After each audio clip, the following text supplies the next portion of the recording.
육군 5포병여단이 강원도 철원에서 K9 자주포를 활용한 방어형 진진의 포탄 사격 훈련을 했습니다. 이번 훈련은 지붕이 있는 방어형 진지인 6회호를 구축해 실사격을 진행한 첫 사례로 장병들의 실전 전투 감각을 더욱 끌어올렸습니다.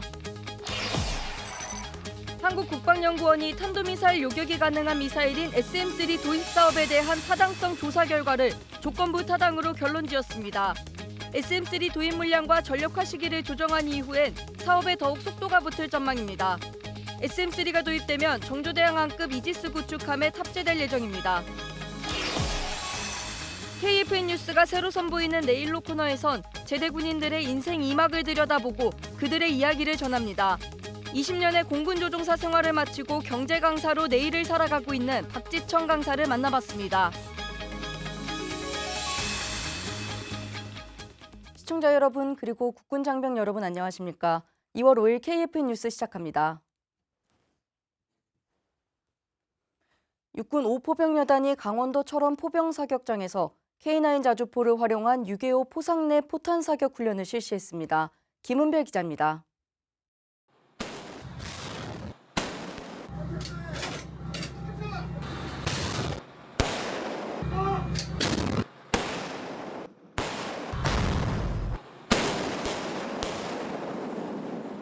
대대!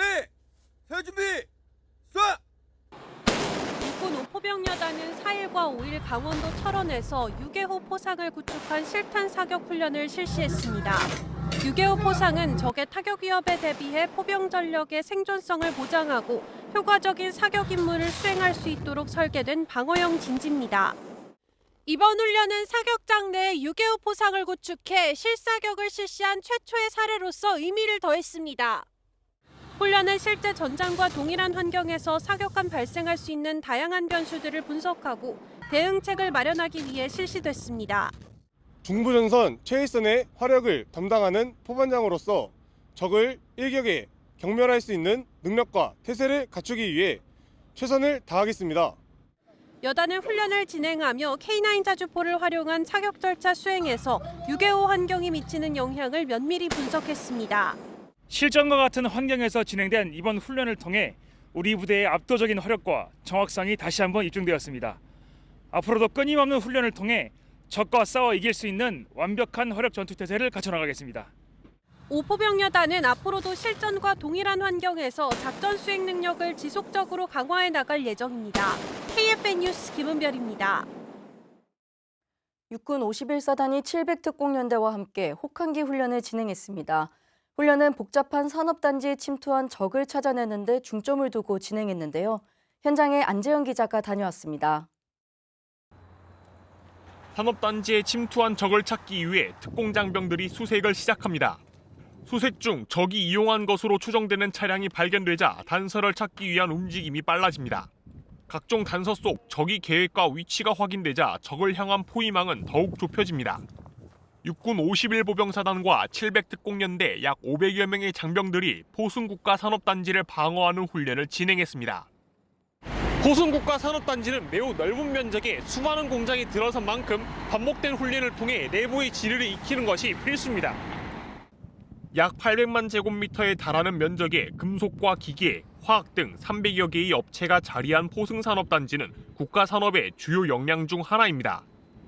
이에 부대는 적이 산업단지에 피해를 주기 전에 경멸할 수 있도록 각자의 임무와 역할에 맞게 현장에서 통합된 작전을 진행했습니다.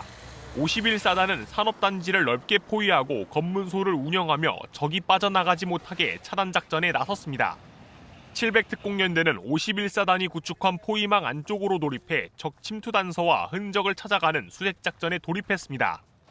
특히 적을 신속하고 효과적으로 찾아 제거하기 위해 응거 예상 지역을 선정하고 구역을 나눠 수색을 진행했습니다. 열상감시 장비 TOD와 공중의 정찰 드론 그리고 수리온 헬기에 탑승한 저격수 덕분에 적을 더 쉽게 찾을 수 있었습니다. 통합성뿐만 아니라 효율성까지 갖춘 훈련을 통해 부대는 어떠한 조건에서도 임무를 완수할 수 있다는 자신감과 능력을 확인했습니다. 혹한의 날씨 속에 진행된 이번 훈련을 통해 우리 장병들은 어떠한 기상 조건에서도 임무를 완수할 수 있다는 자신감과 능력을 확인할 수 있었습니다.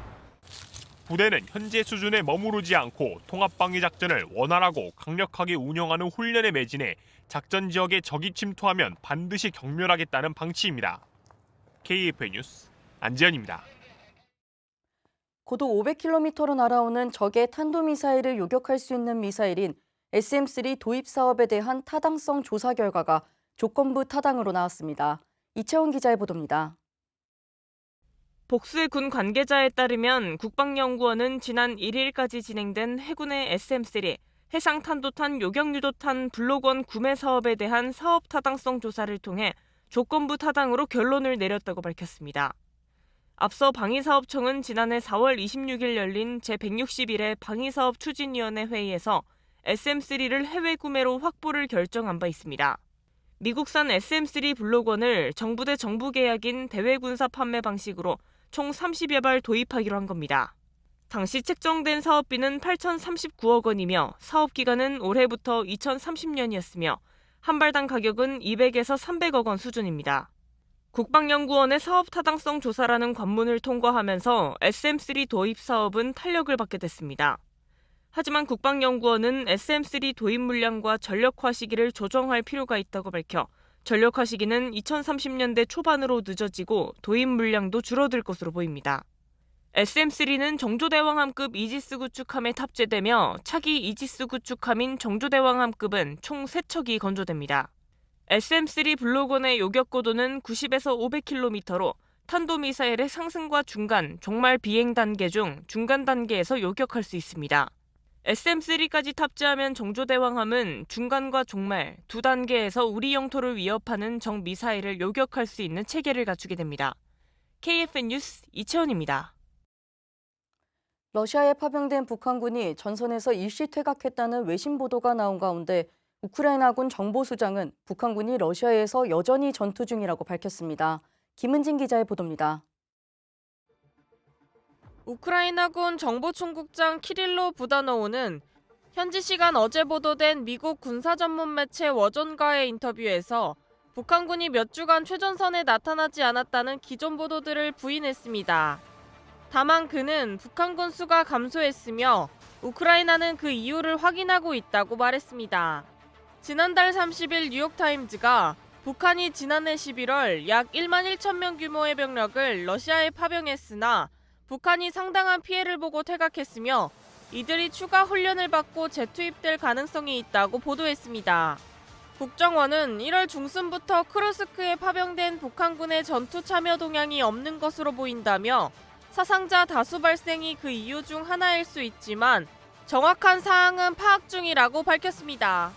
우크라이나 부다노우 총국장은 인터뷰에서 북한군의 막대한 손실은 전투 경험 부족과 제한된 장비로 인한 인해 전술과 관련 있을 수 있다고 설명했습니다. 또 북한이 우크라이나 드론과 포병에 맞서 도보로 진군하고자 하는 것은 김정은 북한 국무위원장에 대한 충성심 때문이라고 주장했습니다. 총국장은 북한이 개인의 안전은 무시하기 때문에 우크라이나의 방어가 더 어렵다고 덧붙였습니다. KFN 뉴스 김은진입니다. 도널드 트럼프 미국 대통령이 이스라엘과 하마스가 휴전에 합의한 가자 지구를 미국이 개발하겠다는 구상을 밝혔습니다. 트럼프 대통령은 베냐민 네타냐후 이스라엘 총리와 회담한 후 기자회견에서 팔레스타인 주민을 다른 지역에 재정착시키고 미국이 가자 지구를 점령해 소유할 것이라 말했습니다. 아울러 현장의 불발탄과 무기들을 제거하고 일대를 재건한 뒤 남은 주민들에게는 일자리와 주거를 공급하겠다고 강조했습니다. 이시바 시게루 일본 총리가 도널드 트럼프 미국 대통령과 정상회담을 위해 오는 6일 미국을 찾는다고 일본 정부가 밝혔습니다. 하야시 요시마사 관방장관은 4일 공고한 신뢰 협력 관계를 구축해 미일 동맹을 한층 더 높은 수준으로 끌어올리고자 한다며 미일 정상회담 소식을 전했습니다. 하야시 장관은 또 대북 대응에도 미국과 긴밀히 소통해 나갈 것이라며 북한의 일본인 납치 문제 해결에도 미국과 협력을 희망하고 있음을 피력했습니다. 일본 언론은 미일 정상회담 공동성명에서 미국의 일본 방위에 대한 흔들림 없는 관여라는 문구를 넣는 방향을 조율 중이라 보도했습니다. 또 핵과 미사일 개발을 추진하는 북한 정세에도 의제가 될 것이라고 내다봤습니다. 지난해 국내로 입국한 북한 이탈 주민은 2023년보다 약 20% 증가한 236명인 것으로 집계됐습니다. 국내 입국 북한 이탈 주민은 2018년엔 1,137명, 2019년엔 1,047명에 달했으나 코로나19 사태로 북중 국경이 봉쇄되면서 2020년 229명으로 대폭 줄은 바 있습니다. 이후 다시 조금씩 증가하는 추세를 보였는데 이는 코로나19 팬데믹이 끝나고 하늘길이 열리면서 제3국에 장기간 체류하던 탈북민들이 국내로 들어온 것이란 분석입니다. 통일부 당국자는 지난해 강화도와 서해 쪽을 넘어온 인원이 3명이었고 그 외 대부분은 제3국에서 체류하다 들어온 사례라고 설명했습니다. 지난해 입국 북한 이탈 주민 인원을 포함한 누적 입국 인원은 남성 9,568명, 여성 24,746명 등 모두 34,314명입니다. KFN 뉴스가 오늘부터 새로 선보이는 내일로 코너입니다.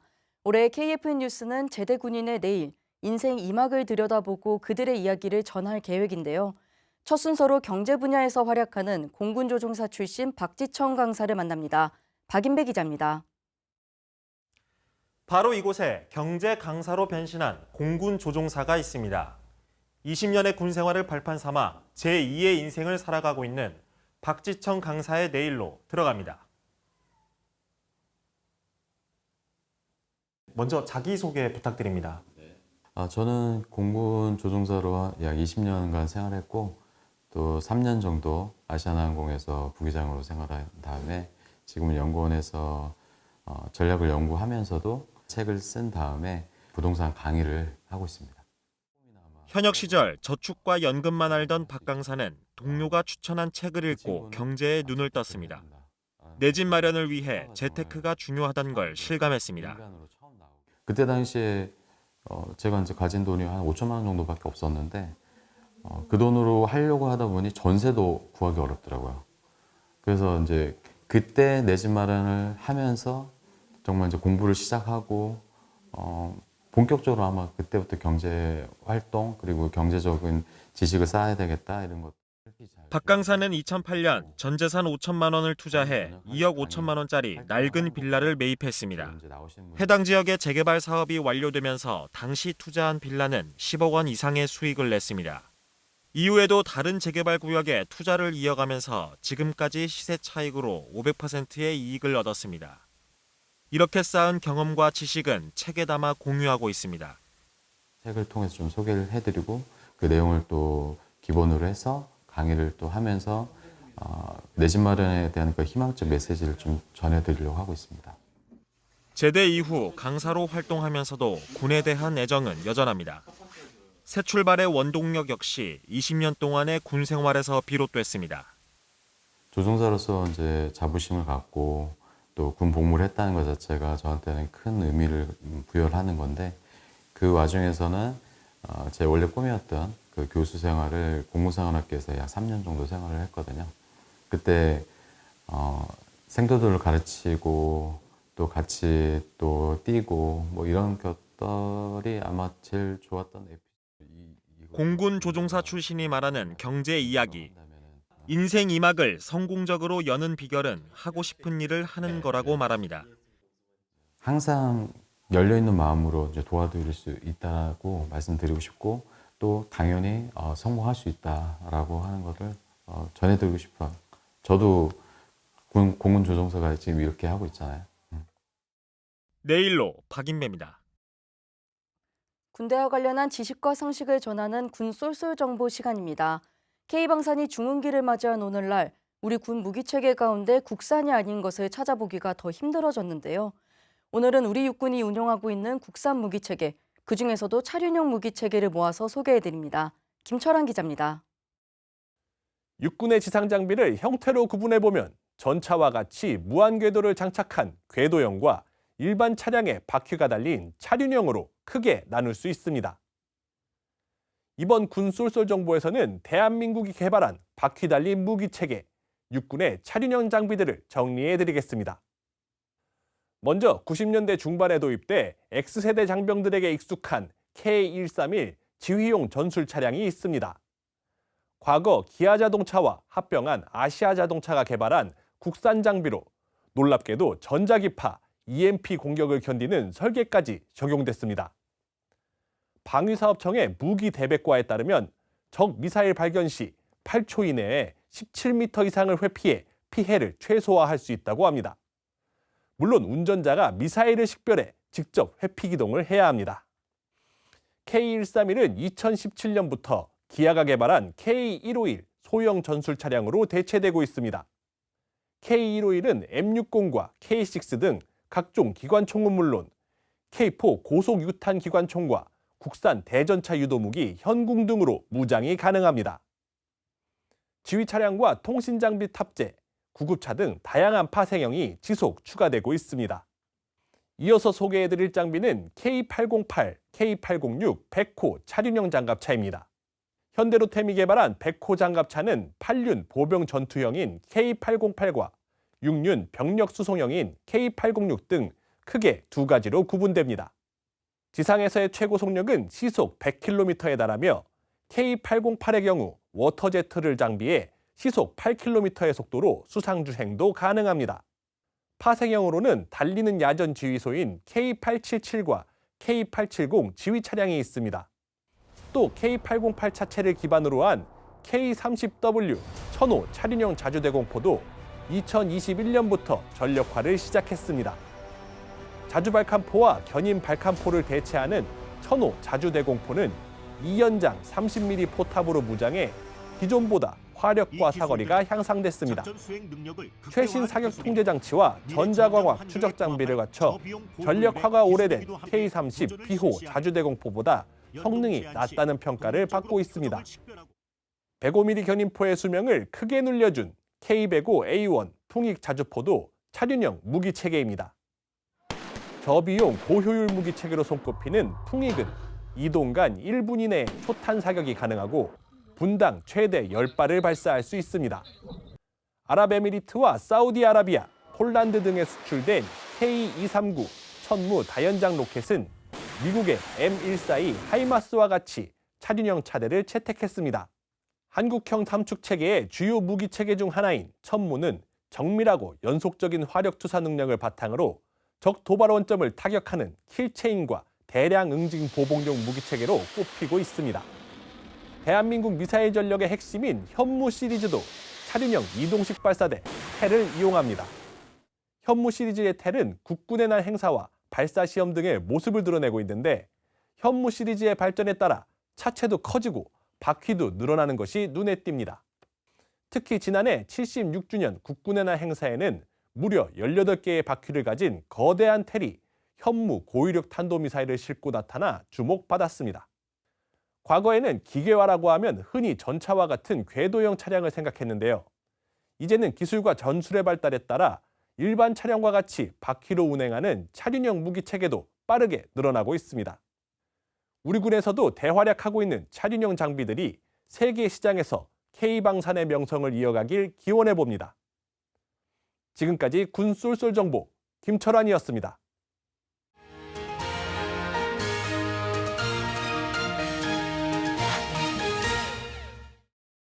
혹한기 훈련이 한창인 가운데 다양한 전력이 혹한기 훈련에 참여하며 위용을 과시하고 있습니다.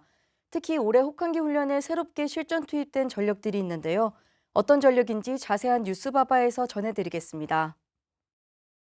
새해부터 전국 각지에서 실시되고 있는 다양한 혹한기 훈련들. 매년 실시되는 혹한기 훈련이지만 올해는 다릅니다. 새로운 전력들이 실전에 투입되며 우리 군의 작전 수행 능력을 끌어올렸기 때문인데요. 매서운 추위를 뚫고 우리의 눈길을 사로잡은 전력, 어떤 것이 있을까요? 혹한의 추위 속에서 무기체계 역시 제 역할을 다하기 위해 다양한 상황에서 투입되고 있는데요. 처음으로 혹한기 훈련에 투입되며 장비의 운용성과 실효성을 검증하고 동계작전 시 수행 능력 강화에 기여했는데요. 어떤 전력들일까요? 그 첫 번째는 120mm 자주박격포 비격입니다. 비격은 보다 강한 화력 지원과 노후화된 전력 대체를 위해 개발됐는데요. 이번 혹한기 공지합동 훈련에서 전력화 이후 첫 실사격을 실시했습니다. 자주박격포 비격은 장갑차 K200A1에 120mm 자주박격포를 결합한 형태로 뛰어난 기동성을 자랑하는데요. 특히 산지가 많은 우리나라에서 큰 화력을 고각으로 사격할 수 있다는 점에서 핵심 전력으로 분류되기도 합니다. 비격의 가장 큰 특징은 강선식 포열과 자동화 시스템입니다. 비격의 포열은 활강식을 채택한 미국이나 다른 나토 국가는 달리 강선식을 채택했는데요. 덕분에 명중률과 정밀성이 향상된 것은 물론 기존에 운영하던 4.2인치 박격포보다 사거리는 최대 2.3배, 화력은 2배 가까이 증가했습니다. 자동 장전 장치 덕분에 분당 최대 8발을 발사할 수가 있고요. 사격 통제 장치와 구동 체계 덕분에 사격 제원만 입력하면 장전부터 방열까지 자동으로 처리할 수가 있습니다. 만일의 상황에도 수동으로 포구에 포탄을 탑재할 수 있기 때문에 유사시에도 지속적으로 운영이 가능합니다. 혹한을 녹이는 두 번째 신상 전력, 자주도하 장비 KM3 수룡입니다. 수룡은 지난해 6월 실전 배치된 이후 처음으로 혹한기 훈련에 투입됐는데요. 지난해 10월 투입된 한미연합 훈련과 달리 겨울철 강물에 두껍고 커다란 유빙들이 떠다녔지만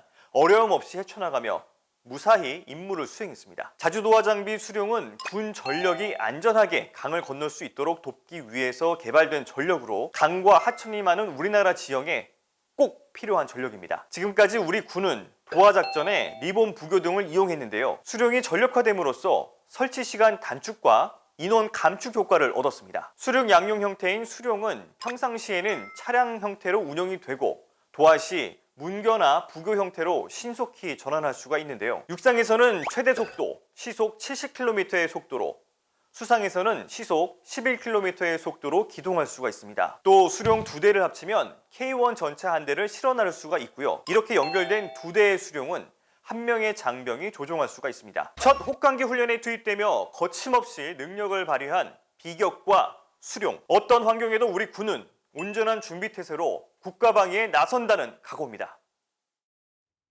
이어서 오늘의 국방단신 전해드립니다. 국방부는 오늘 온라인 서포터즈 엠프렌즈 10기를 오는 16일까지 모집한다고 밝혔습니다. 엠프렌즈는 국민과 더 친근한 국방 홍보를 위해 국방부가 운영하는 온라인 서포터즈입니다. 국방부 주요 행사와 정책 현장 등을 취재해 디지털 콘텐츠로 제작합니다. 활동 기간은 4월부터 12월까지로 최우수 활동자에게 국방부 장관상을 수여하고 소정의 원고료도 지급합니다. 희망자는 국방부 공식 블로그에서 지원서를 내려받아 이메일로 제출하면 지원이 완료됩니다. 한파와 독감 유행으로 헌혈자가 줄어 혈액 수급이 원활하지 못하다는 소식에 공군 38 전투비행전대가 사랑의 헌혈운동을 펼쳤습니다. 오늘부터 이틀간 진행하는 헌혈운동은 지역병원과 응급환자에게 필요한 혈액을 안정적으로 공급하기 위해 실시됩니다. 해군 잠수함사령부 예하 잠수함 수리창 장병과 군무원들이 지난해 각종 경진대회에서 받은 포상금을 의미있게 사용하기 위해 포상금 345만 원을 바다사랑 해군장학재단에 기부했다고 밝혔습니다. 잠수함 수리창은 지난해 군수경영혁신과 국방군사제안, 군수품 현장 품질 기술 분임혁신대회 등에서 개인과 팀 단위로 우수한 성적을 거뒀습니다.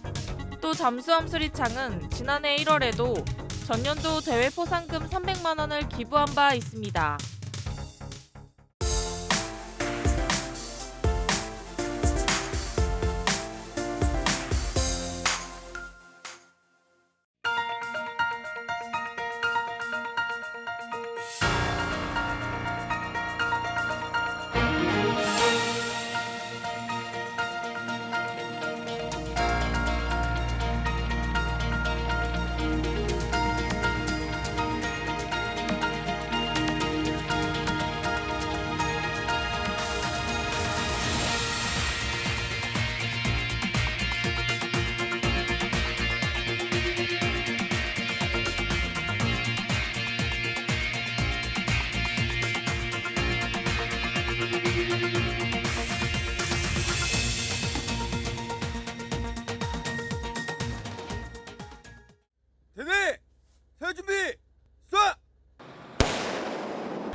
2월 5일 기상정보입니다. 오늘도 한파가 기승을 부리면서 어제만큼 날이 춥겠습니다. 서해안의 폭설도 지속하겠는데요. 자세한 날씨 알아보겠습니다. 오늘도 전국이 대체로 맑은 가운데 종일 찬바람이 불며 강추위가 계속되며 전국 대부분 지역에 한파특보가 내려져 있습니다. 서해안을 중심으로는 사흘째 폭설이 이어지고 있습니다. 내일은 경상 전라 일부 지역을 제외하고 오전에 구름이 많은 날씨를 보이며 일부 지역으로는 약한 눈이 내리다가 오후 중반부터 눈이 내리겠습니다. 많은 눈이 내린 가운데 내일 아침 최저기온은 서울 영하 12도, 대구 영하 10도, 한낮 최고기온은 서울 1도, 대구는 3도가 예상됩니다. 오늘 작전 기상입니다. 지상작전은 오늘 10시까지, 이후 18시부터 낮은 기온으로 전방 지역에 일부 제한이 있겠고, 항공작전은 강수로 충청 전라 지역에 강풍으로 해안 산악으로 제한이 있겠으며, 해상작전은 높은 파고로 전해상에 제한이 예상됩니다. 주간 기상 전망입니다. 금요일은 구름이 많겠으며 일부 지역으로 약한 눈이 내리겠습니다. 이후 주말부터 서해안을 제외하고 대체로 맑겠습니다. 이번 강추위는 주말까지 기세를 유지한 다음 주 초부터 서서히 기온이 오르며 풀릴 전망입니다. 당분간은 계속해서 눈이 내렸다 그치기를 반복할 것으로 보이는 만큼 눈이 그친 틈에 정리하는 등의 대비가 필요하겠습니다. 이상 공군기상단 제공 기상정보였습니다. 이것으로 KFN 뉴스를 마칩니다. 시청해주신 여러분 고맙습니다.